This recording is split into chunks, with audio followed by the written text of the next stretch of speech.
Eu discordo da decisão do Supremo Tribunal Federal, eu já falei por mais de uma vez a respeito desse tema. Eu considero que uma descriminalização só pode se dar através do processo legislativo e não por uma decisão judicial. Há razões, inclusive, expostas nesse sentido.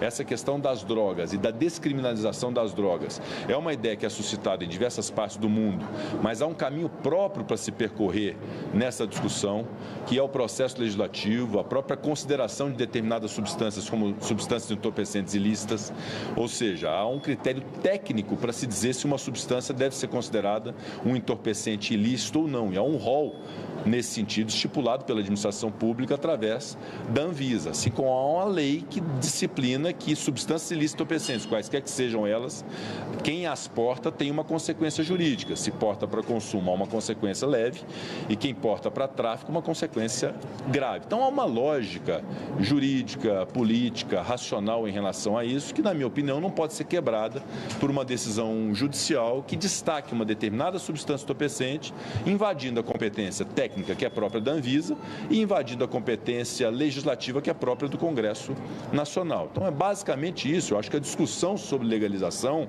é uma discussão que pode ser feita e eu a respeito, mas há caminhos próprios para isso e uma decisão no âmbito de um recurso extraordinário, dando a ele repercussão geral, acaba gerando um vácuo e uma lacuna jurídica importante no Brasil, ou seja, substância entorpecente na mão de quem a tem para poder fazer o consumo é um insignificante jurídico sem nenhuma consequência a partir dessa decisão do Supremo Tribunal Federal. E essa mesma quantidade da mesma substância entorpecente na mão de alguém que vai repassar um terceiro é um crime hediondo de tráfico ilícito de entorpecentes. Então há uma discrepância nisso, acaba gerando uma perplexidade, inclusive no combate ao tráfico ilícito de entorpecentes no Brasil, e que é algo, obviamente, que suscita uma ampla discussão e é objeto de preocupação do Congresso Nacional.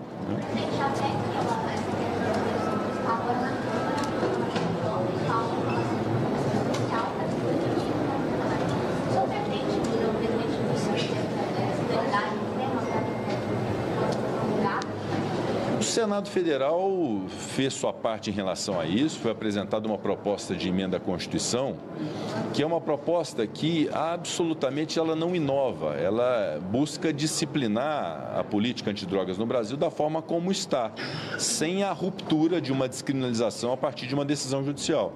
Então a PEC diz que a lei considerará crime o porte de substância ilícita entorpecente. O que é substância ilícita entorpecente? É aquilo que a Anvisa diz que é. Não é o que o Congresso Nacional diga ou o que o Poder Judiciário diga. Então, se uma substância é considerada ilícita pela Anvisa, quem a porta tem que ter uma consequência. A consequência de quem porta para consumo não pode ser prisão, não se pode prender o usuário, mas é preciso ter uma consequência jurídica, porque aquela mesma substância, momentos antes, estava na mão de alguém que pratica um crime hediondo. Quando se tem uma decisão que descriminaliza uma parte sem descriminalizar a outra, você acaba punindo severamente alguém que repassou e aquele que detém a mesma substância entorpecente não tem consequência jurídica alguma, porque há uma lacuna legislativa em relação a isso. Não é simplesmente uma desclassificação de um ilícito penal para um ilícito administrativo. Não há ilícito administrativo concebido. Há um ilícito penal na lei dos crimes de drogas, né? Na lei 11.343, que é o artigo 28, que uma vez declarado inconstitucional, realmente ficará essa lacuna normativa, essa lacuna de efeitos práticos desse tipo de conduta no Brasil. Eu repito, não é uma discussão sobre se maconha faz mal ou não, se ela deve ser legalizada ou não. Essa discussão até pode existir mesmo, é bom que exista. Eu vou até ter minha opinião em relação a ela.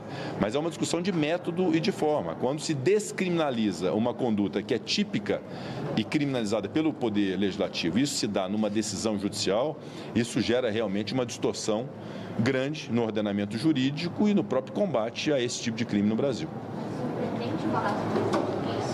Não, nós fizemos nossa parte, votamos a proposta de emenda à Constituição, ela foi aprovada e agora a Câmara dos Deputados tem o seu tempo de reflexão, inclusive uma reflexão à luz dessa decisão do Supremo Tribunal Federal, não só em relação ao processo legislativo dessa proposta de emenda à Constituição, mas instar também a Anvisa sobre a reflexão acerca da maconha.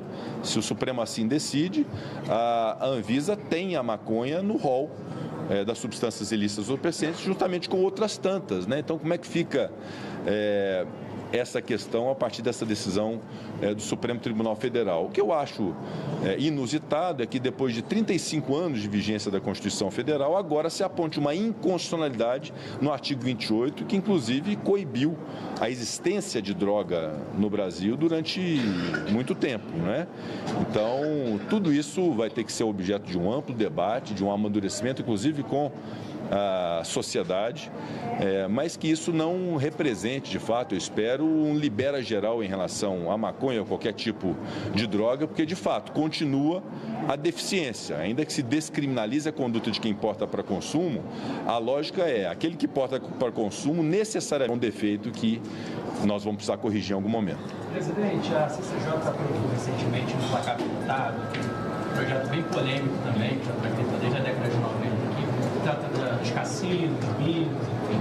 Há uma expectativa para quando essa matéria deve ser pautada no